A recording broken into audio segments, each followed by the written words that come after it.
आणि यानंतर India's got लेटंट बाबत एक मोठी अपडेट समोर येते। रणवीर अलाहाबादियाची सुप्रीम कोर्टात धाव घेतली आहे। रणवीर अलाहाबादियानं आता सुप्रीम कोर्टात धाव घेतली आहे। महत्त्वाची अपडेट आहे इंडियाज गॉट लेटंट या वादग्रस्त शो मधील विधानानंतर आता रणवीर अलाहाबादियानं सुप्रीम कोर्टात धाव घेतली आहे।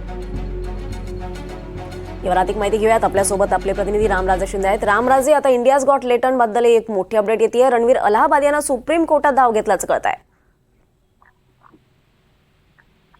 बिलकुल, कारण वेगवेगळ्या राज्यामध्ये रणवीर अलाहाबादियावर केसेस दाखल झालेल्या आहेत आणि अशा वेळी या केसेसच्या संदर्भामध्येच सुप्रीम कोर्टाचा आता दरवाजा खटखटावला आहे आणि कुठेतरी सेशन कोर्ट आणि हायकोर्टच्या ऐवजी सुप्रीम कोर्टाकडून थेट दिलासा मिळतोय का, या प्रतीक्षेमध्ये रणवीर अलाहाबादी आहे। त्यांच्या वकिलाने सुद्धा या संदर्भामध्ये सुप्रीम कोर्टाला विनंती केलेली आहे की लवकर प्रकरण हे म्हणजे यावर सुनावणी घ्यावी आणि त्यांच्या आशेला दिलासा द्यावा।